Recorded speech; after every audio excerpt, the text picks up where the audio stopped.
Welcome everyone. Thanks very much for joining us online today. One of the positives of moving our seminars online at the moment is it's great to be able to welcome people from across the country. So thanks very much for joining us. Adam mentioned that this is the first in our series for 2020 to 21 from the Centre for the History of People, Place and Community. We're all about placed and local histories, from the rural to the urban, the parish to the metropolis. We aim to bring together historians of all kinds, working in all different contexts. Our centre's home to projects like the Victoria County History of England and Layers of London, the digital crowdsourced history project. Tonight is the first in this programme, and I'm really excited about our topic this evening. Hugely timely and topical. I think that the lockdowns, the challenges of 2020 have really refocused our attention on the local and the importance of the local, whether that's local challenges or the importance and the resilience of local identities and communities. Really crucial. So thank you to our speakers. I'm really looking forward to this. I also wanted to thank Adam Chapman in particular. He is leading the convening of the seminars across this year. So thank you so much, Adam, for organising this event and for chairing this evening. As Adam mentioned, we are recording this session, so if you don't wish to appear on camera, please switch your camera off, and remember that as well if you choose to ask a question on camera. Adam will give you further instructions later about different ways to ask questions, whether that's in the chat or by raising your hand or on camera. Do leave the chat box open because it's a really good way to stay in touch with the conversation during the event. Thank you again for coming. Thanks to our speakers, and Adam, I will hand over to you to chair your event. Thank you. Thank you, Catherine. That's wonderful. Okay, right. So, the format of this evening's session, I'll just turn the video on because it looks a bit weird to hear a disembodied voice. Hello, everybody, and thank you again for coming. Well, you know what I mean.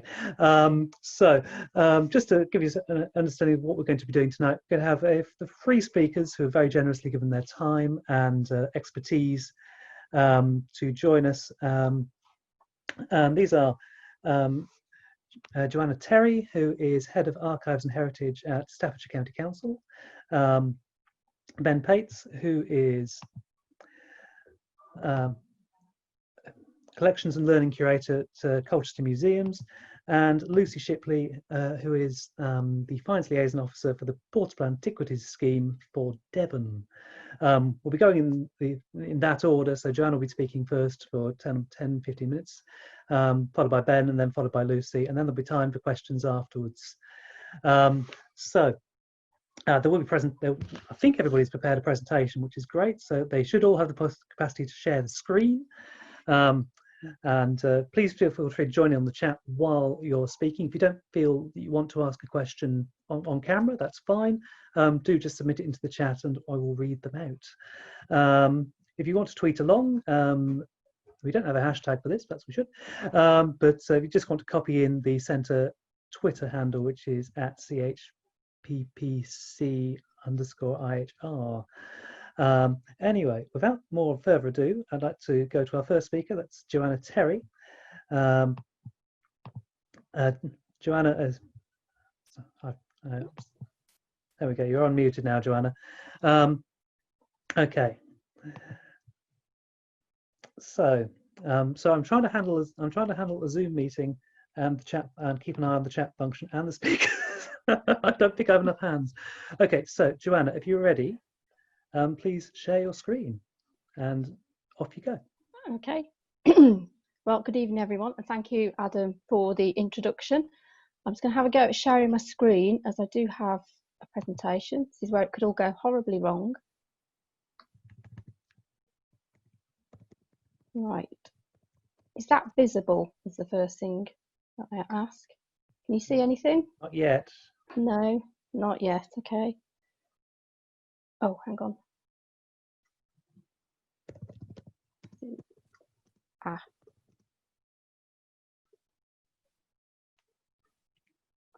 Yes. Right. And yeah, you can see it. Yes, Brilliant. I can. Thank you. So I'm just going to run the slideshow. Hopefully that's starting. Yeah, you can see it. Brilliant. Okay. Phew, that's the first task. So, okay, I've got a short presentation. Oh no, am I still there? Yes, Hello? I can still hear you and see you. Yeah, sorry, I had a connection issue at my end just then. Apologies. Okay, so as Adam said, I'm Joanna Terry, and I'm head of Archives and Heritage for Staffordshire County Council. I'm also a member of the advisory board for the Centre for the History of People, Place and Community, and I'm delighted to be here to talk to you this evening.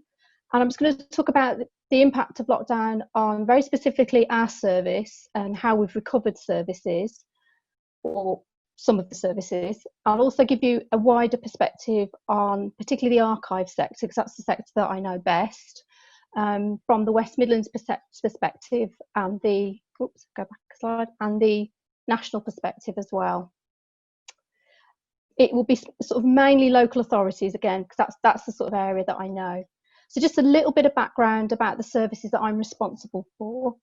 I manage the Staffordshire and Stoke-on-Trent Archive Service, which is a joint service between Staffordshire County Council and Stoke-on-Trent City Council. And we are what's called an accredited archive service and a place of deposit. So we take official records from our local authorities and also organisations such as hospitals, courts and coroners, as well as a number of private deposits. I also manage the County Museum. That's the county's museum service, excluding Stoke. It also includes the museum development function, so we advise and support other local museums within our area. And we are also an accredited museum service ourselves. And then the third service, by no means the least service, is the William Salt Library. That's a private charitable library. It's managed by a charitable trust. However, the sort of practical day-to-day management of the service is delivered by the archive service. And that holds the county's local studies collections, as well as the original collection of William Salt, who was the, if you like, founding collection of the library. That's who we are. Ooh.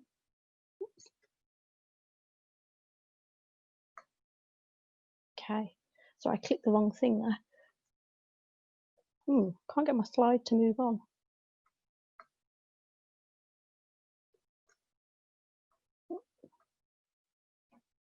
Oh, hang on, next slide.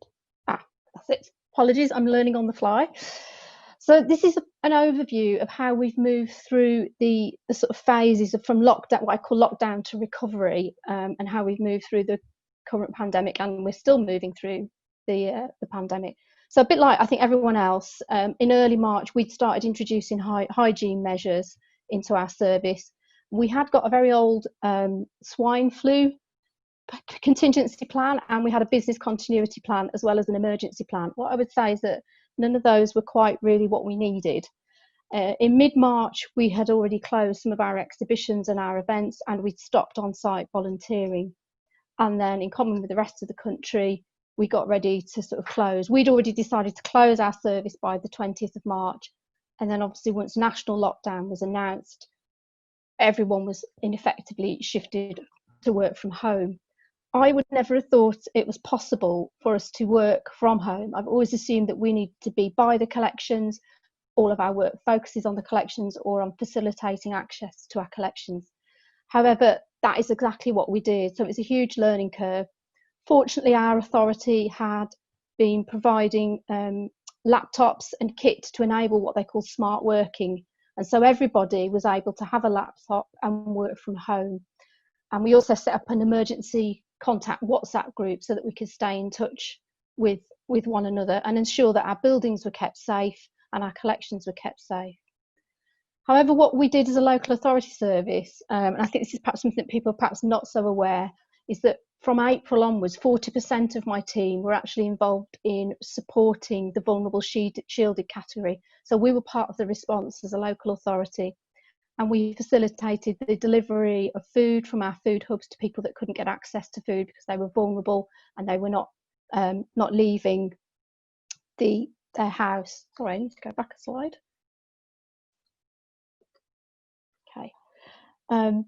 So we were part of that response phase. Apologies. Oops. Sorry, I'm having fat finger syndrome. I'll move back. So that sort of occupied a lot of our time during April.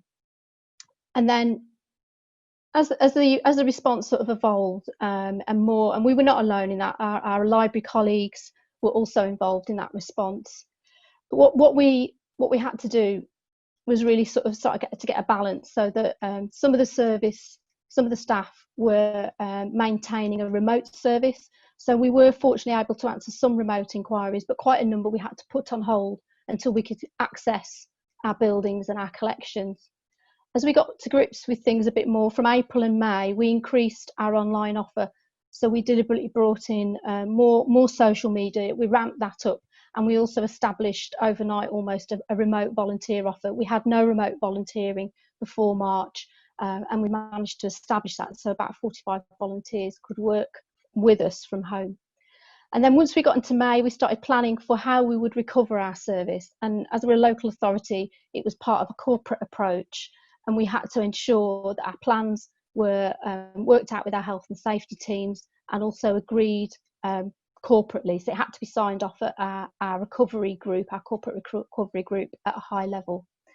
So once we'd got our COVID secure certificate, which we managed to do by June, it meant that we could enable our staff could return. And that obviously introduced all the measures that we are now all very familiar with, which is social distancing. So some desks were out of action, no sharing of desks, only a certain number of staff on site at any one time. And then fortunately, by the 14th of July, we were actually able to reopen Staffordshire Record Office again to the public, and we were able to facilitate the rest of our recovery plan, which we're still doing, and we are sort of monitoring and reviewing.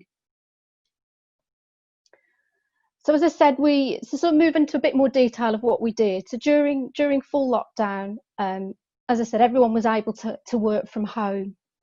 What they were doing was working on converting our paper catalogues into our online catalogue, Gateway to the Past. So that meant that we've been able to sort of increase the amount of information that we've got about our collections online, and that's quite common. A number of other services, archive services across the country, have also done that. What we also did was facilitate, where we could, remote copy orders. So we've provided copies of images where instead of people being able to come in and visit. And then what we massively did was increase our activities on Facebook, Twitter and Instagram. So we had things such as quizzes about sort of where on your doorstep, where we'd get people to guess where an image from our collection was. We had content for Staffordshire Day and VE Day, which both took place in May.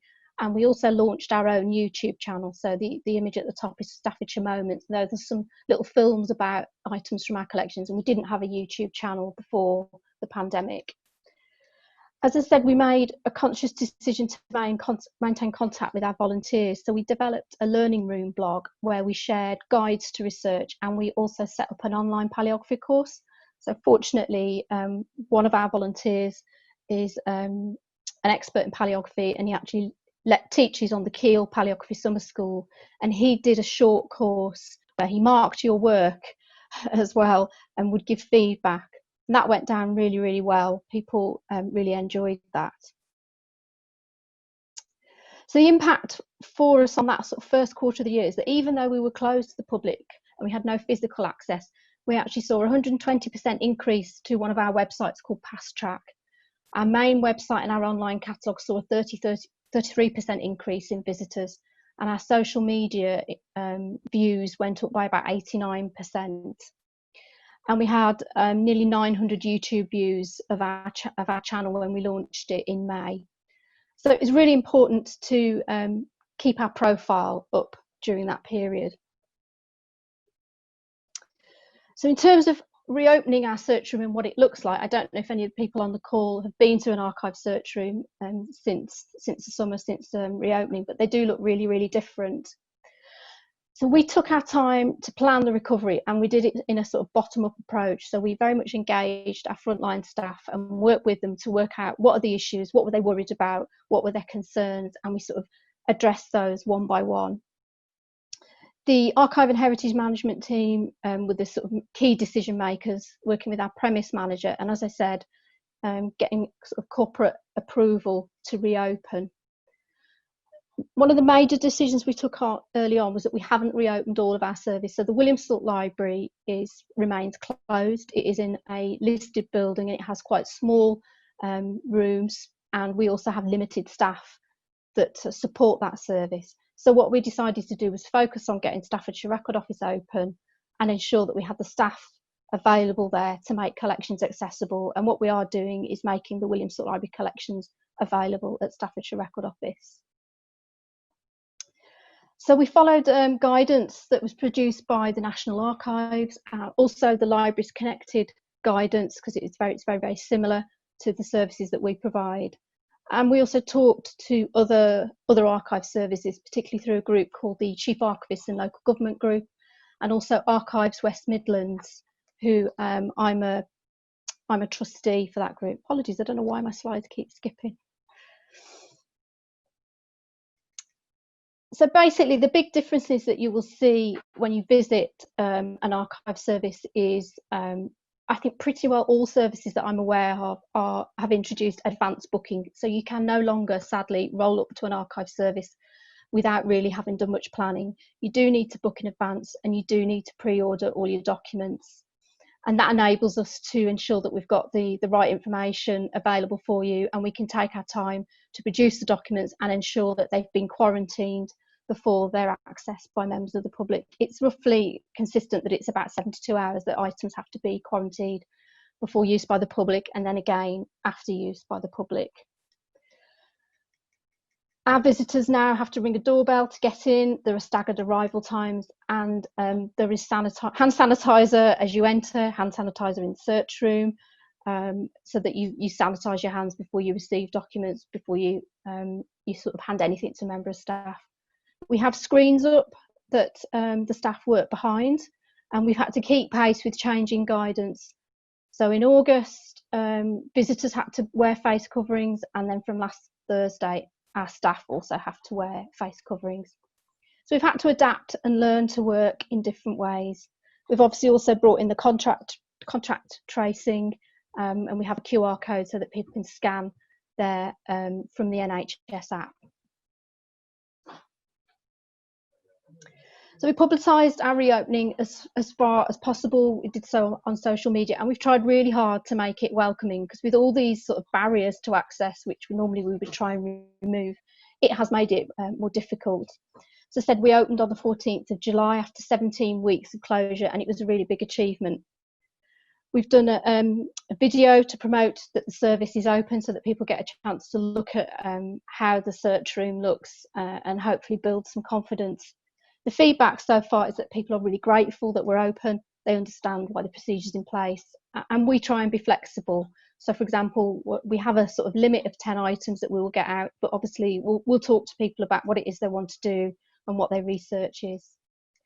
We've now made access to our computers available again, and as I said, we're introducing books from the Williamsthorpe Library, so people can access that collection as well. What I would say is that visitors are not exactly flocking back at the moment. We've reduced our capacity from 16 document seats to 4, and on an average week we are about 70 to 80% occupied. What has gone up is the number of inquiries. They've almost doubled since reopening, and also, as I said, the requests to copy our documents. So we're having to work with a sort of digital remote service as well as maintaining a physical service. We're continuing to support our volunteers at home. We are looking at bringing them back to site, but it's quite difficult. We need to make practical changes to the room that they meet in. So we've had to turn off the aircon in those rooms, and now we're looking at bringing in a heating system instead. So it's not been easy, but we are open. So just looking really at the sort of regional and national picture. And I think there are sort of 4 factors as to how well or not, or how far people have recovered their services. So the first one is really governance and funding. What I would say is that services that are managed in a charity model have by and large been harder hit at the moment than local authority managed services, which is sort of unusual. It's a bit of a reversal of fortune in that previously local authority services have had significant cuts. But what that's down to is that obviously as a charity, they're reliant on visitor income and the secondary spend, which obviously disappeared overnight. And I've given an example of one service that I know quite well, an archive service that I know quite well, which is Shakespeare Birthplace Trust. So the majority of their staff were furloughed at the start of lockdown. And they have, to date, they've only reopened the birthplace site itself. They haven't opened the other sites, just the birthplace. And that is only because they received emergency funding from the Arts Council England. So the other sites remain closed and their archive service isn't open yet, because normally that depends on any surplus funding that is available. Local authority services are faring better at the moment. More of those have been working to open up their services. But what I would say is that there is a worry and a fear as to what will happen to funding. How will this additional government funding that's been made available be paid for? We are worried about austerity Mark II. University archive services are understandably prioritising reopening for their students and staff. And so for a number of them, for example, the Cadbury Research Library at Birmingham University is only open to students and staff. It's not open to members of the public at the moment. Some local museums in Staffordshire have started to reopen with the COVID secure measures in place, but visitor numbers remain lower, and I would say that confidence is key. Some of you may be aware that the Birmingham Museum and Art Gallery, which is managed by a trust, has launched an appeal for funding. It didn't succeed in the first round of emergency grants, and so like the rest of the hospitality sector, it needs to establish a level at which it's viable to reopen, and then they can bring back staff that have been on furlough. The other factor that affects the ability to recover your service is your physical location. So Staffordshire Record Office is on a discrete site and we're able to control access to our spaces. But our other part of our service, Stoke-on-Trent City Archives, and a number of other services are co-located in either in a library, a museum or a university library. And that has delayed opening for some services. And we are hearing that for some, certainly one London borough I'm aware of, isn't going to be able to reopen because they just simply can't maintain social distancing in the space that they occupy. The other factor that's emerging is the digital. So it's great that we've worked really hard to get things online, but there's a stark contrast between services that can and services that can't. And that links back to previous levels of funding. So for example, where a service has had reasonable resources and they've been able to add collections to an online catalogue or digitise collections, then they're really well placed to adapt to a digital by default service. But many services don't have that ability. They have few collections available in an online catalogue or on an online website, and they can't meet that remote service demand, which we are seeing. And equally, I would say that service users vary in their ability to access online information. A number of them quite obviously prefer to speak to someone in person, and there is no substitute for seeing the real thing. There has been progress. Our own volunteers who were pretty resistant to online working have been persuaded to use Zoom or Microsoft Teams so that they can talk to one another as well as talk to us. And finally, I just want to sort of address sort of what the pandemic has thrown up in terms of how we respond as collecting institutions. So this statement is from the International Council on Archives, and they published this in June, and they said the duty to document does not cease in a crisis, it becomes more essential. That really sort of challenged collecting institutions to respond to that we must record decisions that are made by organisations in relation to the pandemic, whether that's research for vaccines, the societal impact, the economic impact, or simply the ability to learn from this pandemic so that mistakes are not repeated. It's important as well that we capture and preserve records of defunct companies, and I'm increasingly being notified of companies going out of business in our local area. Records and archives are more than just paper documents marked official record, and we are increasingly dealing with complex digital materials such as algorithms and rough or raw data and social media. This statement's been signed by a number of national and international institutions, and we are responding to the challenge across the country. So one of the projects that we're doing in Staffordshire is Lockdown Memories. So again, we're not unique. A number of archive and museum services have appealed for materials relating to the lockdown. Our project was launched this summer with a survey and an appeal for memories to be either recorded in oral history or written down, or for items such as rainbows that were posted up in people's windows. Or in one instance, we've had somebody from the health service who said that they'll donate their PPE as a record of the local experience. Similarly, we've also made an approach within the County Council to capture the formal records to the crisis. And I would say that for the first time, this will be almost entirely a digital record.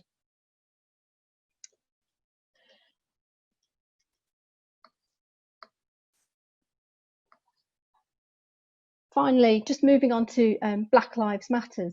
So in the same way that cultural institutions are reviewing, and some were already doing, how they responded to the challenge by Black Lives Matter, many of us sort of now provoked by the protest during the summer have been forced to sort of reassess our own collections. Obviously, the main example is Bristol, which is the obvious example where the removal of Edward Colston prompted the Bristol Museum to consider how they respond to that. They do have the statue, and they are planning an exhibition to reflect on what happened in the city, including the placards and other items from the protesters. In Staffordshire too, we received an inquiry about whether we had any offensive statues in the county, and we had to do a piece of work where we did the research into the background of that inquiry. We're also considering how we can make our own collections more representative. So many of our collections, such as the Dartmouth archive, that's the item on the right, is a letter from that collection. There are hidden stories, such as Phyllis Wheatley, who is the lady who's the statue. She was a former slave who became the first published African-American poet. John Wheatley, who's her slave owner, recognised her abilities and arranged for her to be tutored. And Phyllis would eventually address a poem to the Earl of Dartmouth, and that's where the link comes into Staffordshire, as the Earl of Dartmouth's collection and family seat is in the county. He was Secretary of the State for the colonies between 1772 and 1775, and it seems that his arrival in the colonies was the inspiration for Phyllis to address a poem to him. That's just one story that we've identified from our collections, but what we're working on now is to ensure our collections are representative of all communities in Staffordshire. This includes a couple of potential projects. We're going to bid with Keele University for some funding for a couple of PhDs, collaborative PhDs. One will look at the historical record that exists in our collections about slavery and colonialism, and another one will look at research and a creative response to Black lives as viewed through our records and our collections. So these are just a few of the ways in which we have responded to what I have to say are certainly interesting times. We must ensure that we rise to the challenges that are presented and that we adapt our services, what we collect, and really importantly, how we document this crisis. Thank you. Thank you, Joanna. That's really, really interesting. I think there's some themes that we'll see coming up time and time again through presentations, including not least what volunteers can and cannot do or want to do, the difficulties in access, but also Black Lives Matter, which is going to be a theme which I know is coming up in at least one of the presentations. So thank you for that. And if you want to ask questions, do keep on. We're going to be taking questions at the end of this session. So you can either put them in the chat now for future reference, or you can raise your hand, which is an option on the bottom right-hand side of the screen, I think. I'm slightly hindered by the fact the host screen is slightly different to the participant screen. So we'll now move on to our second speaker. It's Ben Paites of Colchester Museums. Ben is Community Curator, and we'll begin. And if you'd like to, and Ben, when you're ready, I can find you on the screen. I'll unmute.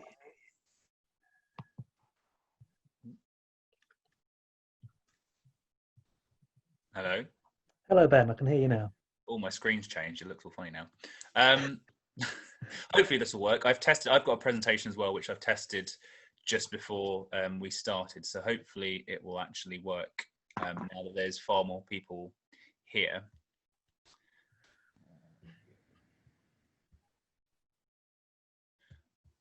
First, I'll need to...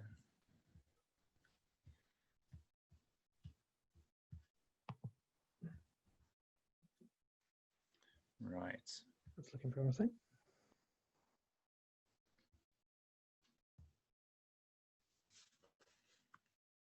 Here we go. Right, so hopefully everyone can see. So I'm Ben. I work at specifically Colchester Museums, but Colchester and Ipswich Museums are a joint museum service, and we've kind of done a whole host of different things since lockdown began. Things that we perhaps have always wanted to do but never have had the opportunity to do so. Things that the kind of pandemic or lockdown has kind of forced us to do. So I thought I'd share kind of a few of the things that we've done, the kind of most, what I would consider as the most impactful things that have happened during this period of specifically lockdown, but even coming up until quite recently. And I think it all kind of steered from this desire from the museum service to make sure that we maintained a presence within the communities that we've been working with over however many years, to try and ensure that when this does eventually kind of, when we were able to go back and people were able to go back to our museums, that they'd still want to, that they felt that we'd been there for them, that we hadn't just disappeared during the lockdown, and that we could kind of welcome them back with hopefully new and exciting things. During this time, as you can kind of see on my first slide, we have been given various kind of awards and things for some of the things that we've produced.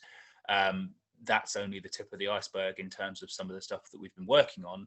But I'm going to kind of go through looking at 5 kind of key things that have come out of the period of this year, specifically things that we had wanted to kind of, when lockdown started, things that we wanted to ensure that we maintained throughout this period, no matter what else unfortunately might have to be dropped this year. So one of the priorities for us was engaging with schools. Schools are hugely important, specifically in Colchester Museums. So I will be predominantly talking about Colchester Museums. I'll refer to Ipswich sometimes. I can also refer to the wider sector and some of the other things that have been going on in museums more broadly, but it will be predominantly Colchester Museums that I'm talking about. So schools was a big one for us. Engaging with our now non-visitors, so people who had been visiting the museum normally and now couldn't, we wanted to continue engaging with them in various different ways. Specifically, we wanted to reach those in need.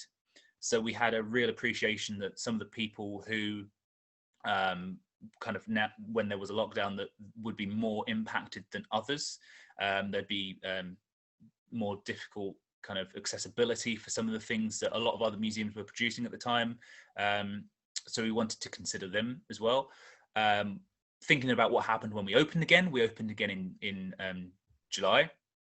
So we had kind of quite a few months of being closed, but we were one of the fairly early museums to open up, and that was entirely down to our visitor services team focusing on reopening basically from the start of lockdown. As soon as lockdown happened, the visitor services team were thinking, right, so now we know what the situation is, or have a better idea of what's going on, what might need to happen for museums to open again, what can we do to ensure that happens as soon as possible.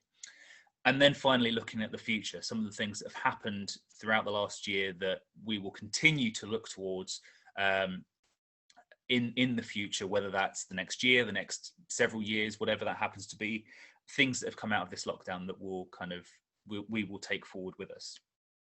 So starting with schools. Schools are, as I mentioned, really important for us. We have huge numbers of school visits every year.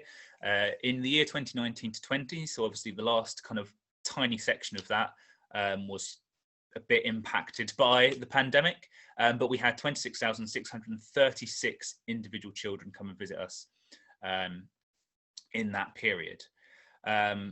So we would often have kind of as many as 3 schools at a time, with up to 150 pupils at a time in just the castle alone. So actually, to give a bit of context, for those of you that don't know, Colchester Museums is made up of 3 venues. So that's Colchester Castle, Holly Trees Museum, and the Natural History Museum. So in Colchester Castle alone, we would have sometimes up to 150 pupils in a day. So that's huge numbers. Obviously, with current social distancing measures, that's completely impossible. Now we are only able to have 1 school at a time to avoid any kind of cross-school mixing of pupils.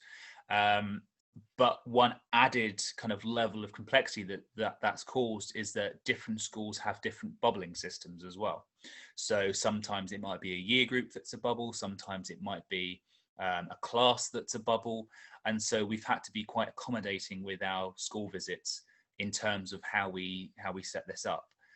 We are having schools visit, which is very encouraging. There are schools now visiting us, but it is a very different situation that we're in now. And there's been a lot of planning gone into the alternative offer that we can give. So usually a school session involves a tour of either down into the vaults underneath the castle or up onto the roof, some free time to look around the galleries, and then a series of activities and sessions that's very hands-on. Now that hands-on bit we can't do anymore. So we've had to provide alternatives for schools, and also considering our normal visitors. So on days where schools are visiting, the museum is shut to normal visitors until about 11:30 to allow the schools to have a bit of free roaming in that period. So it's been quite a change, but as I said, we're lucky we are actually still getting school visits. One of the things that we have been working on as an alternative, so obviously even though we have had schools visiting, we know that there'll be far fewer. Even if we had every single day for the next year, we had a school come and visit us, there'd still be fewer numbers than we used to. So myself and some colleagues have been working on creating some resources to go out to schools. We already had loans boxes that we sent out to schools with objects in, but we wanted something that would almost feel like it was just as good a quality as a visit to the castle, but not quite the same sort of thing that you would get if you did visit the castle.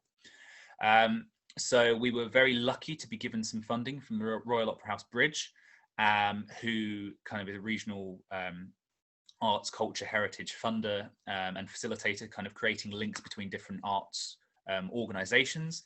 And they gave us money to produce a 360 video and a tour of Colchester Castle that would then go out to schools. So the image on the left is a still from that. So it's basically you're kind of moving through the castle, and you can click on different things as you go through. So we have one of our visitor services staff, Steve. You can click on the video logo above his head, and it will play a short video of him explaining an aspect of part of the usual tour. So in this section, he's talking about the Roman army. You can also click on the armour, and it will tell you a bit more about the different types of weapons and armour that the Romans used to use. Now, the Romans are a big selling point for us at Colchester Castle, so our offer is purely looking at the Romans, but it's a model that we could then apply in the future to other subjects if this appeals to teachers as a new kind of way of engaging with museums within the classroom.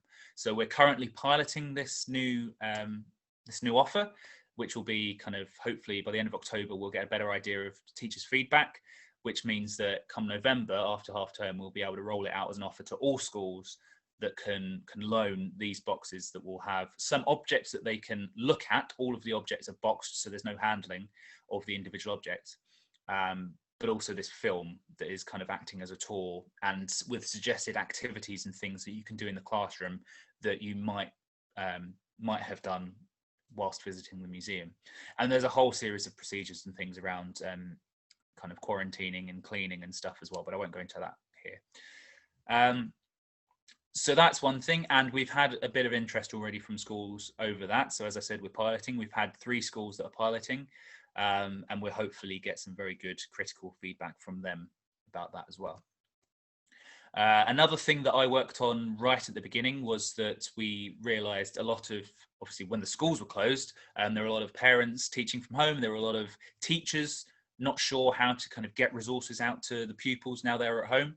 So we produced a series of sessions looking at the Romans, once again, that's how top seller, looking at kind of various aspects that we usually cover in our school sessions, but things that you could do at home. Each of those are kind of themed, looking at different themes within the Roman world, and we're still producing those, and they're still going out at the moment. And this is something, as I mentioned, homeschooling isn't something that just suddenly happened this year. Although the vast majority of the population had to start kind of have their schooling at home, there are still homeschoolers already kind of operating. So this allowed us to create some resources that homeschoolers could use for the long term. So there's quite a lot of legacy to this, actually, this resource. So it's been quite good that we've been able to create this during this time.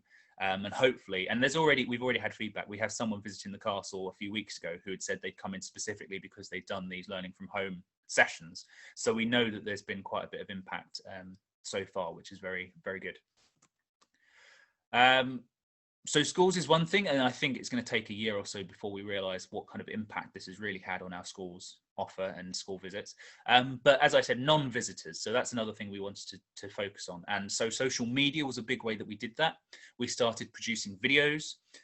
We started kind of looking at different ways that we can engage our audiences with lots of different themes. So we had themed weeks. So we had Medieval Week, we had Romans Week, we had Siege Week. We had videos that were produced competing between Colchester and Ipswich. So we had a fossil battle where Colchester and Ipswich kind of offered up their favourite fossils to see who would win. And all of this kind of came under the hashtag Museums from Home. So this kind of was started with a few people. So Sasha Coward, Dan Vo, and Sheldon Goodman leading this on Twitter. They started making 1-minute videos that kind of looked at either an object or a story or a person within, not just within museums, but just anything that they were kind of interested in, and trying to explain that object and that story or that person within 1 minute. And so lots of museums started doing this. The BBC latched onto this, and there was a whole day I think it was in April, where several museums kind of were sharing some of the things that they'd been doing during lockdown. And so it's become kind of this kind of national thing where lots of museums were tying into this hashtag Museums from Home and sharing lots of the resources that they had been making. Now, one thing that we realized very soon is that digital is something that obviously helps engage with people when we don't have our venues, but not everyone has access to that. Not everyone has access to technology, not everyone has access to the internet, to printing. A lot of museums started producing resources on their websites that they were asking people to print off. So this is where we started thinking about our visitors, or our non-visitors at that time, who might not be able to access digital content. So this is where we started kind of looking at ways we could reach out to those that really, really needed it. This happened very differently in Colchester and Ipswich. In Ipswich, there was a huge uptake from various organisations across the town, and some funding from the Job Centre and their equivalent, the Royal Opera House Bridge. And they ended up making over 2,000 resource packs that went out to families in need, who might not have access to those, to technology or to kind of printing across Ipswich. This kind of happened in waves, so there were kind of various waves of funding that came about, but it ended up being well over 2,000 packs that went out. So that included kind of paint and sequins and paper packs and paper and pens and pencils and all sorts of things. So providing the physical resources for those families to be able to do art and do various different things within their houses during lockdown. In Colchester, there wasn't quite the same uptake. I think there were various different things going on, but we still managed to create an activity pack that we printed with activities and resources that could all be done mostly could be done without a computer. There was only one activity that needed a computer or the internet. And we were lucky enough to work with Colchester United, Community 360 and Home Start, various kind of charities working in Colchester, to distribute those directly to those families that were most at need at the time. So we were quite happy we managed to get some things out, but the scales were quite different. We are looking to produce something more similar to what Ipswich did over half term. So we've got some funding from the bridge in Essex to do that this time round. But it's just another way of kind of, we were very much aware that there were many people who wouldn't be benefiting from some of the resources that a lot of museums and other places were producing at the time. So we wanted to make something physical that we could actually take out to people. So then we opened. We opened in, as I said, July. That planning had been going on for a long time. We opened only when we thought we were 100% ready. So as you can see from the photo, signs were put up, arrows were put in place. The museum was basically split in half, so there's a one-way system. As a bit of fun, I turned some of the signs into Latin because, again, Romans are our big seller. So we thought, why not put some Latin in to make it a bit more interesting? And we've had fairly steady numbers. We've had people still visiting. I think a lot of us were worried that we'd have no one. We wanted to ensure that people visiting felt comfortable before they came. So we did various videos and things again on social media that we posted and on our website to make it very clear what the changes were, what they might expect when kind of you make a visit to the castle. The castle is the only venue open at the moment, so the other two museums aren't just yet, but that's only because they are so difficult to social distance in. Holly Trees Museum, the staircase alone is less than 1 meter wide, so it'd be very difficult to get people in a kind of two-way system with at least 1 meter, if not 2 meters apart in that area.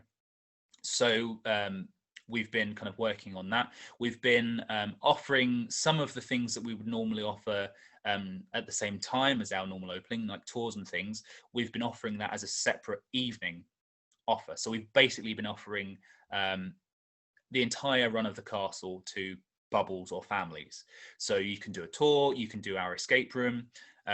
We have a new activity, which is kind of an adventure, trying to find, a bit like the escape room, but trying to find clues to help release medieval person locked inside our prisons. So we've been quite creative in thinking of new offers and opportunities that would hopefully entice people back into the castle.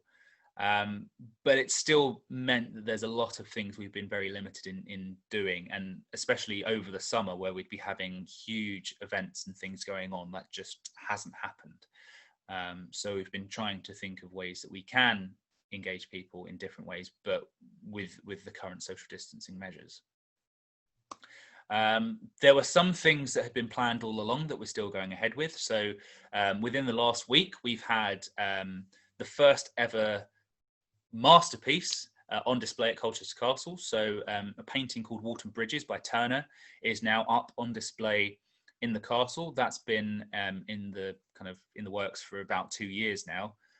Saved for the Nation painting that was acquired by Norfolk Museum Service on the condition that it tours the region. So we now have it for 6 months. But again, the program of community engagement and schools engagement that we were planning to do around this, we're having to do in a very different way. So a lot of the things we're doing remotely, and we're hoping that some of the outputs from those engagements will eventually end up in the castle in some way or another. So we've been working with the Autism Anglia group called Jigsaw, who is kind of like an arts group within Autism Anglia, and they've been producing their own responses to the Turner painting, and we're hoping to kind of incorporate that in some way into the castle in the near future. We've got a Where's Wally trail coming up in October, so this is kind of just the Wally figures will be in the cases around the museum, and kids will have to go around and find them, or adults if they wanted to. Will go around and find them, and when you find all 10 of them, you get a bookmark. And I've augmented this slightly by including our first ever QR trail. So we're using QR technology to kind of add another layer to kind of the visitor experience. So people with QR compatible phones will be able to scan the QR codes, and what will happen is a page on our website will come up that has a ghost story, and the ghost story is specific to one of our venues. So it's a bit of a kind of spooky trail that you can do around the castle as well. So that's another opportunity. That's something we hadn't tried before, and usually we'd have paper trails or physical trails that people go around, pick up and find things. We can't do that anymore, so we're trying a few different things. And finally, looking to the future, things that we're looking to kind of either keep doing in the future, or kind of new opportunities that we're going to take up. So recording our stories for the future. So much like Joanna was saying, we're looking to collect stuff from people's experiences in lockdown. We launched a kind of campaign early on in lockdown called Your Stories, where we asked people to share their stories with us. We've had quite a few responses, But at the time, we of course couldn't collect physical objects or anything. But now the museums are open, and now our stores were always being checked regularly anyway by staff. But now that we are slightly more open, we're looking to get some of those objects actually in to our collection now. And in particular, as mentioned before, we're looking at that intersectional experience of what happened during lockdown. So it's not just lockdown that's been going on. We had the kind of increased awareness around the Black Lives Matter movement that happened earlier in the year. We've had various kind of things and events that have happened, obviously really important things that have happened in very different ways because of lockdown. So that's what we want to try and capture. We want to try and capture how what perhaps would be one thing in a normal situation has now been completely different because of the pandemic. And a few reflections on kind of these experiences as well. So one of the things that kind of we realized, as I said very early on, is we need to listen to the needs of our communities. Even though a lot of museums were doing lots of different things, making lots of digital content, which was all wonderful and amazing and exciting and interesting, that wasn't necessarily what all of our communities could access. And so what we wanted to do was make sure that as many people as possible could engage with us over this period. Looking at simple solutions can sometimes have a huge amount of impact. A lot of the stuff that we did is very easy to do. It's just a lot about teamwork and working in kind of some of the established networks we already had with other organizations looking for their support. Don't rely on digital. Digital is great, but there are still lots of people out there who can't engage with that at the moment. And thinking about how these kind of new situations, these new rules and regulations and the ways we're working will continue or not in a future kind of, whether we call it vaccinated or back to normal world, whatever happens, when the pandemic subsides and when things start to go back to some sort of what we consider as normality, we have visitors without the worry of kind of lockdowns and things. What are we going to take from this? What are we going to continue doing? And there's a lot that we are in Colchester hoping to bring forward. A lot of our engagement with communities we're hoping to maintain. Again, Black Lives Matter has been something that's been going on that we are definitely working a lot more with, especially in Colchester. But there's a lot, I think, that we've learned, and a lot of resources, as I've said, like the learning from home resources, that will have a lot of legacy to this. It's not just for lockdown. This is something that will go on hopefully for many years. That's it for me. So if you want to kind of follow some of the stuff we're doing, Colchester Museums has various social medias, or there's the email address, and I have kind of my own email address and on social media as well. But yeah, any questions will be answered at the end. Thank you. Thank you so much, Ben. That was really, really interesting. And that and what's quite striking, I think, is the sense that although digital's got its place, it can't be the be all and end all. And that's something which I think is quite an interesting message, because the tendency has been to talk about digital as the way in and the way of engagement, but it's not necessarily the only way. And I think that's really fascinating. So we now move on to our final speaker, Lucy Shipley. Lucy's an archaeologist. Hello, Lucy. And it's great to hear from you. Lucy's someone I've known for years, which is quite odd. But I think how long? That's the thing. But in her current role, lots and lots of things. But in her current role is the Finds Liaison Officer for the Portable Antiquities scheme for Devon in the southwest of England. And what's really interesting, I think, in this context is how a scheme and an outfit that is defined so strikingly with physical objects can work in an environment where you can't actually physically be together. So I'm looking forward to hearing more about this. And over to you, Lucy. Thank you very much. Is the screen sharing working? It's working for me. Yeah, good. Just double checking. Yeah, hello. Thank you very much for inviting me to speak. I'm really pleased to be involved in this. It's a really great opportunity to hear all about such fantastic initiatives and work that people are doing in different areas of heritage. So I thought I'd better begin just with a quick overview of what is the Portable Antiquities Scheme. So we're a national scheme led from the British Museum, and we record objects that are found by members of the public. We're celebrating, actually, in the middle of it all, recording 1.5 million objects that have been found. They've been found by gardeners, by people who go field walking working, of course, as famously portrayed on television by metal detectorists, children digging holes, people who go for walks on the beach and find random things, all sorts of different people. And that's one of the real strengths, and I think one of the privileges of working for Paites is that you get to meet people from all sorts of walks of life. And that's definitely one of the highlights of the job for me, is that kind of public facing aspect. The other really interesting thing about the Portable Antiquities scheme is that all the finds liaison officers who are spread all over the country, there's usually one per county. Some counties with lots of exciting finds have more. So Norfolk has 4, Suffolk has 2, and there are other kind of teams that work together. But we're all embedded in different situations. So some are employed based out of local authorities. I'm employed by the South West Heritage Trust, and people are embedded in lots of different organisations all over the country. So we do have a central unit in London, but in a way that individual local responsiveness has been really important in how we have coped with the situation over the last 6 months, and balancing our kind of central mission along with the needs of our local authorities and partners has been really important to making sure that Paites has been effective. Sorry, my children are just starting to make noise. Let's hope they don't get too excited. The next thing, I guess it's important to say that what a normal spring would look like. And in a normal year, spring is such a busy time for us detectorists. The weather starts getting better, and before crops go on properly, sometimes there's a first cut and they get a chance to go in. So it's a busy time of year, and detecting really picks up at this time. So in 2019, that was my first year, full calendar year in post. And the total finds recorded for the year was 1,541 in 963 records. And May was the busiest month of the year with 200 records logged. And part of the reason for that is we ran a fantastic course at Exeter University encouraging students to record finds with us.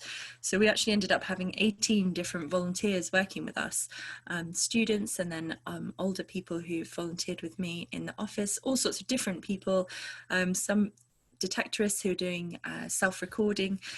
And there's 144 different finders represented. And the image there on a slide is an object that was recorded in May, and it's an Iron Age vessel mount figurine in the shape of a little pig. And I've picked it as it's probably my favourite artefact that I recorded last year. The finder thought it was just a modern toy, and it had been kicking around in his car for several weeks before I picked it out of his bag and said, I think that's Iron Age, and it duly was. So that's what that is. Sadly, no pigs this year. It's been much quieter. It wasn't helped by the fact that, on a personal note, I spent most of February very unwell and partly in hospital with what I now think might have been an early case of COVID-19, because I've never been so unwell like that before. So kind of slow start, and then obviously not able to go and meet people thanks to being unwell. April was kind of the busiest month as lockdown hit at the end of March, and I suddenly went, oh my goodness, I'm not going to be furloughed. Finds liaison officers were not furloughed because somebody needs to oversee the Treasure Act, which I'll talk about in a moment. So yeah, April was in some ways fantastic for me because I was able to catch up on the recording that I had missed while I was unwell and sort of deal with all the administration. But in lots of other ways, it's been really, really unsatisfying. So it's only been one volunteer that I've been able to work with because our planned repeat of the course hasn't happened, and our scheduled training day for self-recorders has also not happened. But still, if we're looking at I guess our kind of the people that we serve, our service users, we still represented 100 finders, and there's a good chunk of the year left. I think it's probably more than that already, because I've had several new finders come and see me in the last couple of weeks. As I say, treasure was a really crucial part of our role, and I think was fundamental to the majority of finds liaison officers not being furloughed or redeployed, although I know that some, I think in Cambridgeshire, were redeployed to assist with efforts to support the community through the virus, but the majority of us weren't, because finds that come under the terms of the 1996 Treasure Act, so that's anything over 300 years old with a component that's over 10% gold or silver, and coins, if there's more than one silver or gold coin found together and more than 10 copper alloy coins found together, that's a potential hoard and also comes under the Treasure Act. And multiple prehistoric metal objects also come in under that Treasure Act. Now, detecting was paused during the strict phase of lockdown. And the National Council for Metal Detecting were very supportive, and they said clearly that people should not be treating detecting as their daily exercise, because that was a loophole that some individuals wanted to use. But once the strict lockdown lifted, we've had a sort of steady trickle of treasure coming through. The summer was very dry and the earth was incredibly hard. So I know a lot of my finders were very frustrated because they'd just been released from lockdown. They're very responsible people and they obeyed the rules. But as soon as they were allowed to go out and detect again, the ground was too hard. So, but that said, in the last sort of 4 weeks, we're really being hit with a lot of treasure. So we've had 29 treasure cases were reported between March and the beginning of September, and they've all got different circumstances. And the issue there is that they all need to come in physically. So that's a backlog of appointments in addition to returning finds that I have in from finders from in the spring. We did develop, together with the coroners, we developed a nationalised system of reporting those. We were lucky in a way in Devon and Somerset that we already had a system for reporting a treasure find to the coroner without physically receiving the object. Partly this is because if I've been to Plymouth the week before and a finder makes a treasure find, I'm not going to be able to go back down there. Potentially if they're working, they may not be able to get it up to me within the 14 days required by law, but it still needs to be reported. So we were quite lucky that we had a procedure that we knew worked, and it's been interesting seeing that rolled out nationally. With treasure. And that's the picture on that slide is a lovely ring. It's got a very low silver content, but it's a Roman ring, and it's just been returned to its finder on Saturday. So it's come through the treasure process and come out at the other side and been returned. So there's been lots of challenges and interesting aspects about lockdown for me as a kind of finds liaison officer who can't see finders. But one of those things is really that I was very lucky in that I was able to get my finds out and work on them. A lot of other finds liaison officers were not so lucky, and they were not able to record finds during this period when they couldn't access stores. So I reached a point where I had recorded all the material that I had in, and I had this wonderful time to be able to think and develop a kind of more critical and reflective practice about PAS and what we do. And obviously at the same time, what was happening was sort of worldwide increased awareness, the Black Lives Matter campaign, and it was really important to me and to other people within the Portable Antiquities scheme that we stopped and looked, and as an organisation thought, how are we being actively anti-racist in what we do? How do we respond to this newfound, well, not newfound, but this growing awareness of the need to push for equality. So one of the things that we have done is to found an equality and diversity working group within the Portable Antiquities scheme.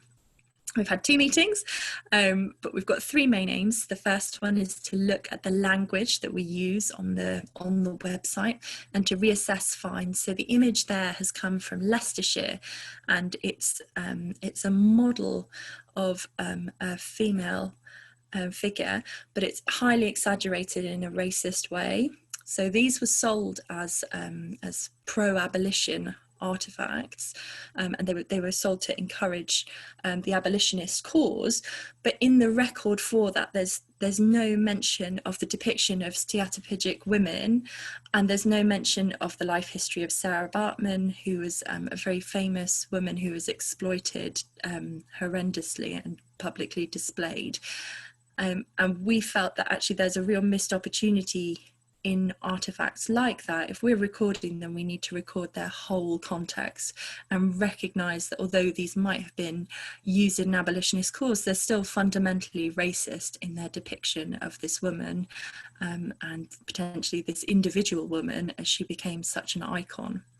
So that's one way that we're looking at that. Another way is looking at outreach. So we've asked all the regions, the Portable Antiquities regions, to look at outreach profiles, to think about who our audiences are, who we're interacting with.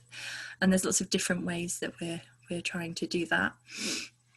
And then the third thing is kind of more concrete action. When we first started this, what we really wanted to do was provide an internship, a fully paid internship for 12 months at a minimum, for a person from an underrepresented community to work within Portable Antiquities scheme.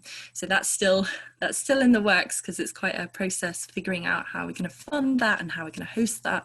But we're hard at work, and we're hoping to get the database cleaning. You use simple things like, instead of saying slave, saying enslaved person. So making sure that the agency of that individual is clear in our records. There's a record for beads from London that are actually from the site of the Guinea Company, and it's extremely scanty on the detail of what that company was responsible for. So yeah, lots of work to do there.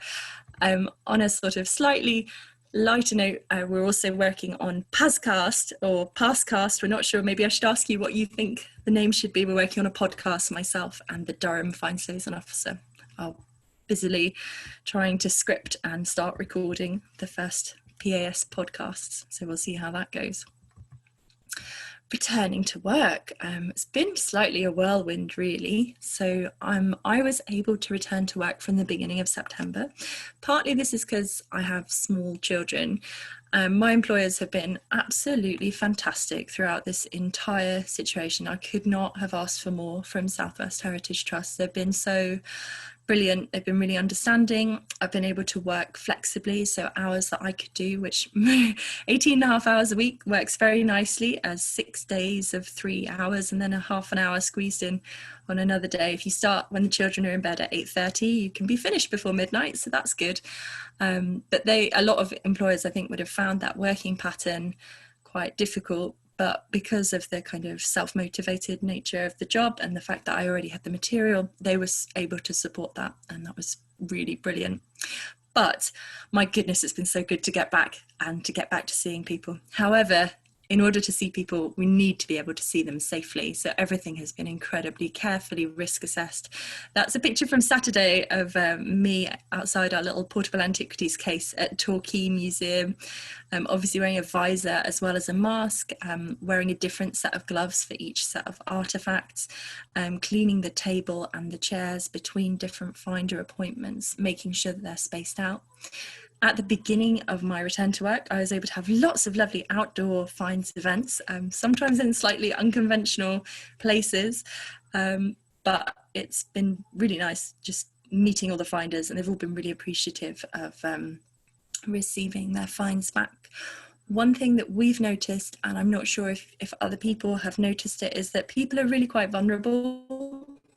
I think a lot of people have suffered throughout this last 6 months, and they need support. They feel worried and sometimes can be a little bit more fraught to deal with, but that's not a reflection on them. It's just everything feels more stressful. Just, the process of going out to see the Fines Liaison Officer, something they would have done without thinking before, is actually now quite a stressful thing that has to be they have to be supported to do in a really unobtrusive way. I'm thinking that my finders would probably be really cross if they could hear me saying that, but yeah, we're here to help and we're here to be supportive. So it's important to keep that in mind. Yeah. New challenges that have emerged from lockdown as well. One of the things that once I sort of started running out of material, people did not stop finding things. People kept emailing things in. And for some artifacts, it works really well to record them remotely. So in a way, it's quite nice because you can involve the finder more. You can say, oh, please, can you provide the measurements? You can work with them, teaching those kind of basic photography skills and then taking their photograph and working it up on Photoshop. And sometimes this works really nicely. So in the image on the left, that's a leaf-shaped, that's a tanked arrowhead from the Neolithic. And that's a really nice image that's just come off someone's iPhone that I have then tarted up in Photoshop. Obviously in the medieval ampulla on the right, that was not quite so successful. So I'd like to try and get that in to take a better photograph. But I think it was important, while we don't want to compromise on the quality of our data, brilliant to get that record up and get it out there. And then, you know what, a better photograph can come in another day. And if we need to check measurements, then we can do that at the same time. So looking forwards, there have been so many good things about the situation that have been really important learning points. And I really think that hopefully we'll come out of this even stronger across the country and more flexible and more resilient and more aware of our finders' needs.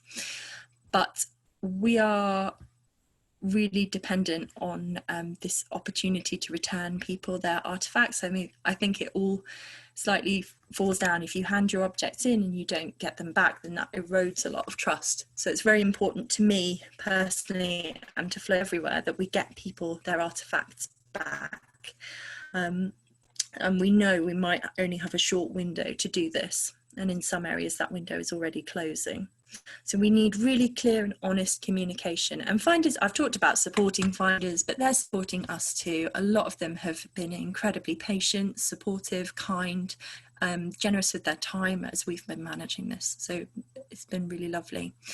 And there's been lots of new finders, children. We talked about home education in another presentation, but the magnifying glass that's on the slide was found by 2 children in their back garden, and it's only late 19th century, but it's still a great occasion learning for them. So they were able to send it in, they weighed and measured it, and they helped me with the record. And when I sent it back, I sent them a list of links to famous botanists and individuals working at this time period, so they could really explore the context for this object that they'd found. So there are loads of positives here: remote recording, new finders, new engagements, and the long-term effects of reflective practice.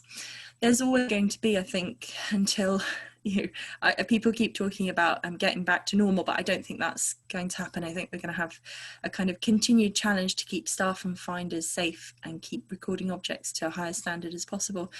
But it's a challenge that we've taken on and we're working with, and I think there's a lot to be excited about. If we can keep learning and keep listening and people keep finding things, then things will be positive for us in the future. Thanks.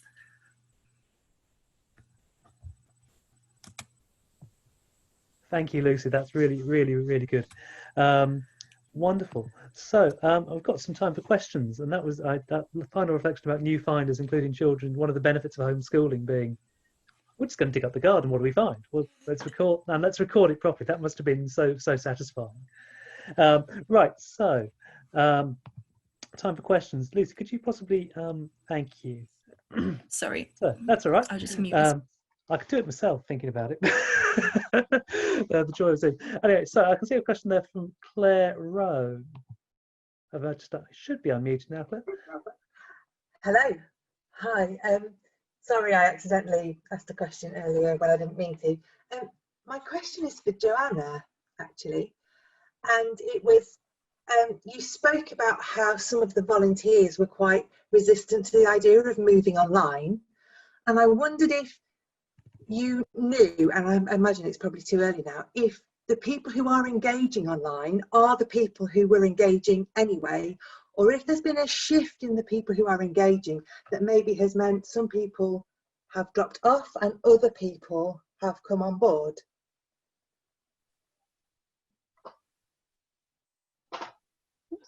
Oh, hi. Yeah, a mix of both is what I would say. So we've definitely had new people engaging with us digitally, because we've been able to sort of look at the analytics. In terms of our volunteers, the big part of what the volunteers get out of working for us is coming together on site and meeting with people who are sort of of a similar mindset. So they miss that. They don't like the fact they can't talk to other people, and they were a bit resistant to using things like Zoom or Teams. But our volunteer coordinator was brilliant. She sort of talked them through it and gave them some sort of hints and tips, and just basically persuaded them with starting off with joining for a coffee, and then it sort of evolved from there. So they've definitely learnt new skills, which is great.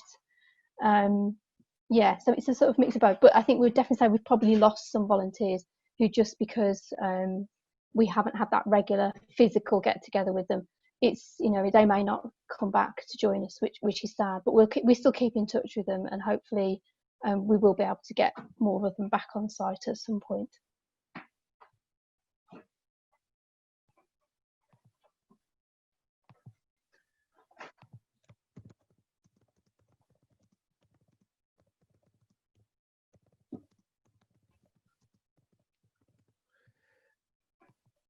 Yes, Catherine.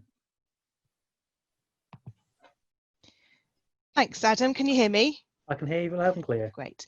My question sort of follows on from that, really, because I was really interested in the sort of the discussion that was emerging across all three presenters about that balance between digital interventions and approaches and responses to this crisis and real world ones. And I wondered, certainly in universities here in the IHR, the talk is now all of, you know, blended futures and bringing together the digital and the real life. And I was really interested to know, to hear more about how you might be continuing to build on digital strategies going forward, or how you might be bringing them together with real world opportunities across the different work that all three of you do in different contexts. I noticed that Joanna said something in the chat about, you know, you can't rely on digital, it has to be more than just digital, and I really agree. So, you know, are blended futures something that you're talking about in your sectors? I'd be very interested to know.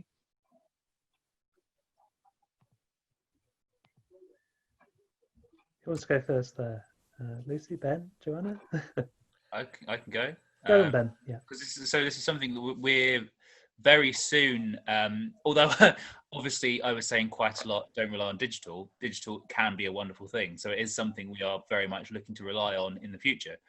In fact, we are soon-ish going to be launching our collections online, which is something we've been kind of working on and hoping to do for many years now, which will mean huge amount of improved access to our collections, our stored collections, which is something we haven't been really able to do in lockdown as much. I think there was a lot of focus on kind of making sure that our galleries and the museum content was still visible to people, but obviously we have literally hundreds of thousands of things in our stored collections that very rarely get seen, very rarely get kind of used or kind of engaged with in any way, whether it's researchers, whether it's us as curators, whether it's kind of, let alone the public.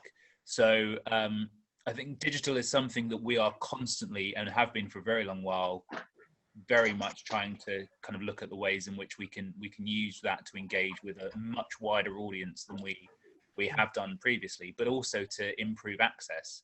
But I think it's just being aware that there are still many people out there who don't have access to that. So those kind of analog things, paper resources, printed resources, things like that, they're still very important to provide if you're looking at moving more towards a kind of digital platform.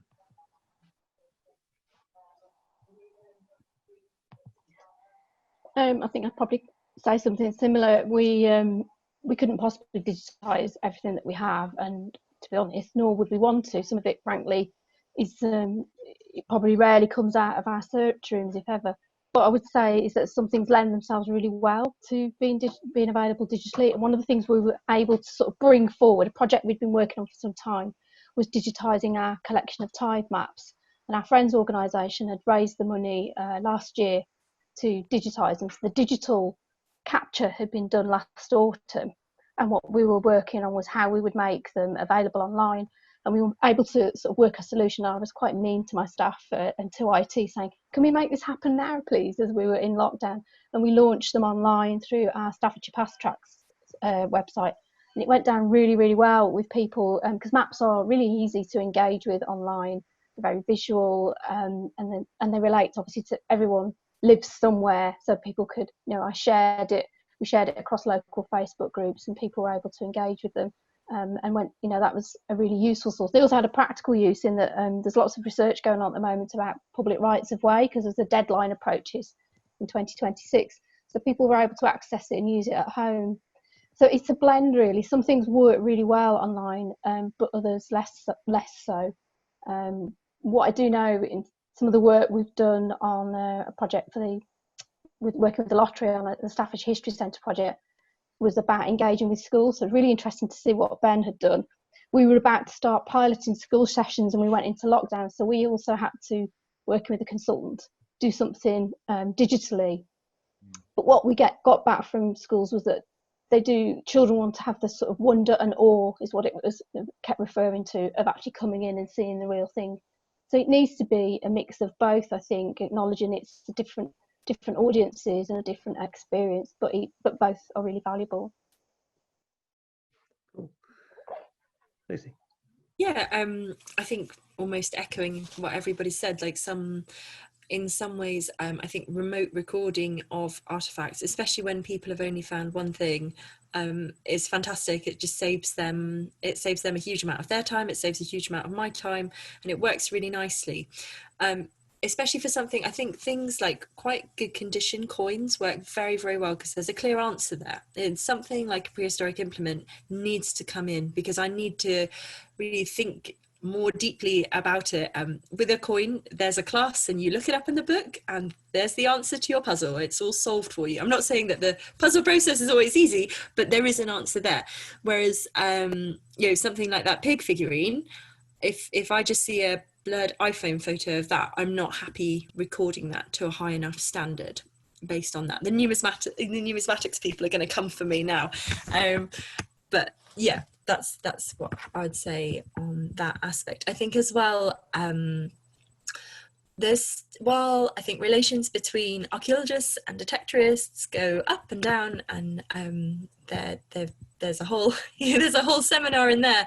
But I think you can send lots of positive perky emails, but once somebody meets you in person and realizes you're not this bogey man who's going to take their things away, and you want to help and you're very friendly, that makes that makes more difference than anything else, really. So while it works well and people are happy, the ampulla was found by first-time finders who found it in their garden, and I hope they've had a good experience of the PAS. I don't know what out of 10 would they recommend, but yeah, it would have been really nice for them still to have the whole experience of coming in. So while it was resolved more quickly, which is a really good thing, it's not quite the same. So.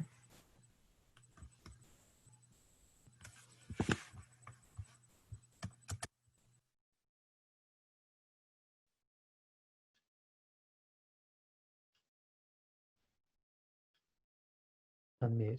All right, I get to ask questions. Are there any more questions at all? Yeah. In the chat. Yes, question from Angela Bladen. Would speakers say there have been some really positive experiences in lockdown? I think getting a sense that there has been, but is there any you'd particularly like to highlight? I'd highlight something that is probably not directly related to heritage, but nothing wrong with that. Yeah, I mentioned that, and I think Ben might have, someone else might have mentioned it, but some of the team we were supporting the response phase. So 40% of us were doing things like delivering food parcels, or I did some phone calls to vulnerable, isolated people. And at that point, when it was really bleak in April, to feel like you were doing something really positive and contributing to something that felt good. And I think that now that the other thing that was really positive, I think, was how our volunteers sort of sent in comments about how what we were sending them to do was brightening their day. It was the only bright email they got in their day, and it made me feel like really more connected to our users and our volunteers in a way that perhaps you sort of take it for granted, but it really mattered to us that we were supporting people, and that what we do does make a difference to people's lives, and it's really important. And that sort of brought home to me in a way that you perhaps lose sight of sometimes in the day job. Yeah. Ben or Lucy? Yeah, I think one of the things is it was an opportunity for a lot of creativity that I think wasn't necessarily expected. And we had an interesting situation where a large majority of our staff were furloughed, and there were some staff left behind, and it was kind of, we weren't quite sure how that was going to work, because obviously we wanted to maintain kind of team morale and things like that, and so we did have regular non-work meetings kind of with staff who had been furloughed. So in terms of the curatorial team, it was just me, my manager, and the collections information officer who were kind of left. And we were kind of, my initial concern was, oh, this means that we're going to have to just deliver the kind of minimum requirements over that period because we have such reduced staff. But actually lots of wonderful ideas came up over that period of lockdown and period of furlough, and I was fortunate to be given the kind of creative freedom to kind of run with some of those ideas and create things like the learning from home resources and the activity packs and things like that. Whereas I know for a lot of museums and probably archives and other heritage organizations, it hasn't been the same story, and that there's been, obviously we're seeing now not just kind of the creative impact, but the financial impact and other things. There's been a huge impact on those organizations. And for us, I think it's been an opportunity to kind of try new things, knowing that this is a period to take those risks, because no one knows what's going on. And so even if the risk doesn't pay off, at least you've kind of tried something different. So I'd say that in terms of positives, that's definitely something that's come out of it.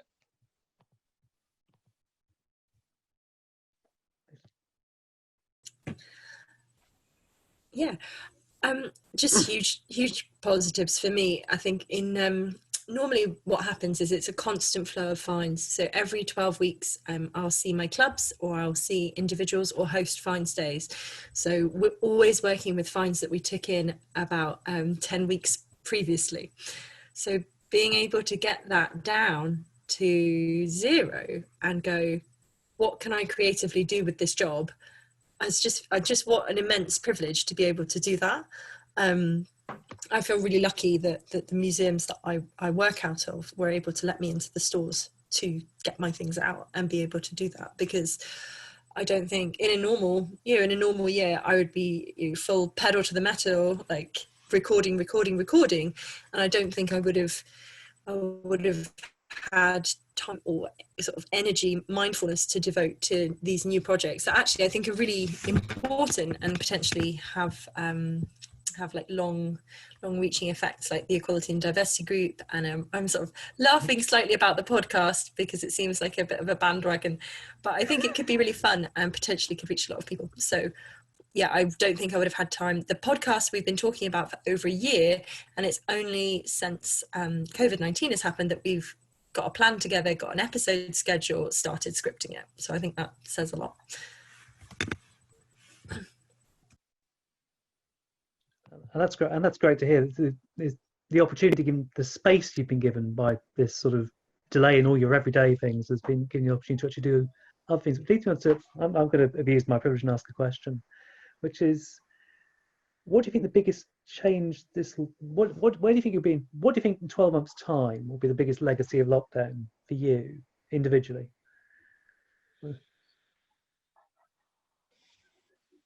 That's a really mean question. Well, I mean, you know, it's a question I'm interested in, because you know we've done different things as a centre and within the VCH as well, in that we put together a slew of online training courses, which was sort of triggered by some of the needs of the VCH community, but also the local history community. And yes, this is an excuse for a plug, which we've been thinking about how to upskill and introduce or develop the skills of existing skills people we've already got for ages. But there's always challenges about how you deliver that, how you bring people into a central London space for a usable period of time, all interested in the same sort of thing. Was actually these sort of new facilities using Zoom and so on have given us an opportunity. And I think we'll be continuing. I think in 12 months' time we'll still be using that and still developing those strands. So it's affected our practice. I was just wondering how you think it's like, which thing you're likely to sort of draw on into yours. What I would really like is for in 12 months time for us to have the internship set up and ready to roll, and that to be a long-term route, because in a way we think Paites provides an amazing training ground in all sorts of different areas of heritage. So you outreach, you got fine specialism, you got working within museums, curatorial aspects. We're kind of looking at ways to facilitate different placements within Paites, potentially a central unit. So if we had that up and running, and that's providing a long-term route for people from underrepresented communities into heritage, that would be fantastic. You know, I've spoken to other people who have come through schemes like that in the past, and I have a colleague who came through one of those schemes, and their impact is huge. If we could have even a tiny bit of that, that would be something so worthwhile to come out of this. That would be really great. That's what I'd like.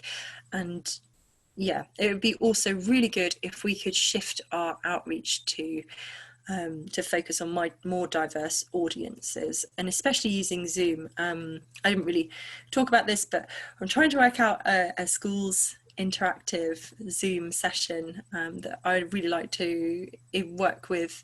I've got a sort of list based on the county stats for schools with the highest number of children who receive free school meals, and rather than normally what our outreach consists of is kind of local history societies, and they're great, but how can we work with them to reach different communities rather than just doing the same talk every 2 years? That's not creative, and that's not that's not what we should necessarily be doing all the time. So yeah, if we can reach more people and have a lovely outreach program, that would be great. But we'll see. I don't know. Having spent the last 3 weeks frantically returning people's finds and being bombarded with treasure, it is very much back on the merry-go-round now. But yeah, it would be good to make that happen.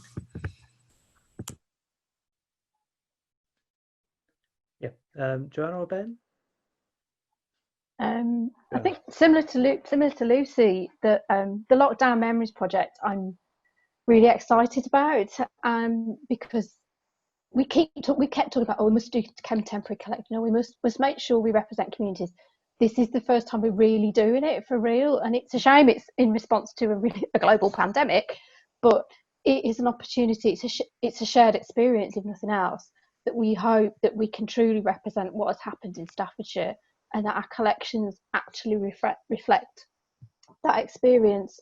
And it's forced us to really think about what's already existing in our collections and how we tell that story. And it's been fascinating to learn from the other speakers as to how they've addressed that.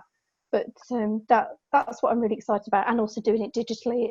My sort of special interest is around digital preservation, and this is absolutely the biggest thing that we're going to capture digitally. So it'll be really exciting to make sure that we've recorded that, and just that statement from the International Council on Archives was just a real spur to us to say that this is what we have to do. This is what we're here for, and this is our challenge.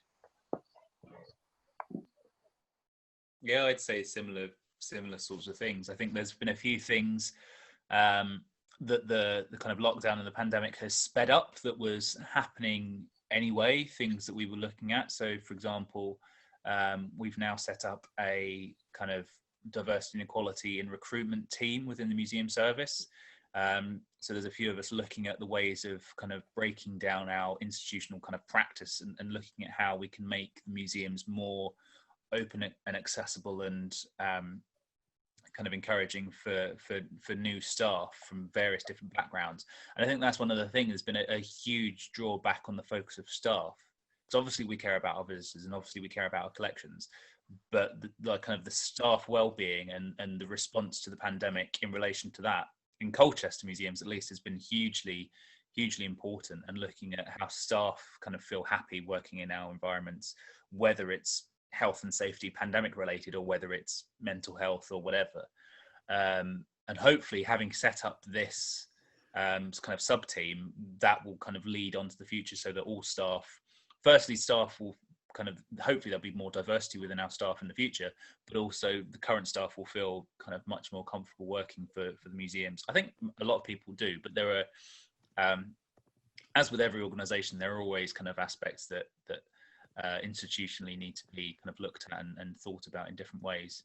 But also, yeah, making sure that our kind of, I think one of the things, much like this, the fact that we can bring together so many people from across the country from such various different backgrounds together in a virtual space, I'm hoping there's a lot more of this. There are various kind of networks and things I've joined during lockdown, which I wouldn't have gone to any of the meetings before because they're on the other side of the country, but now I can because it's just in my living room. So I think the opportunities that arise through networking like that are going to be really impactful, I think, in a year or two's time. And that's a really, I think that's a really good positive place to leave it actually for this evening. And thank you to everybody thank you firstly to our speakers for joining us and giving us their insights into what 2020 has brought to them, which has clearly been a huge range of positives as well as some challenges and some difficulties, which of various sorts. But thank you again for all of you for joining us, and I look forward to seeing you virtually for the next of our seminars.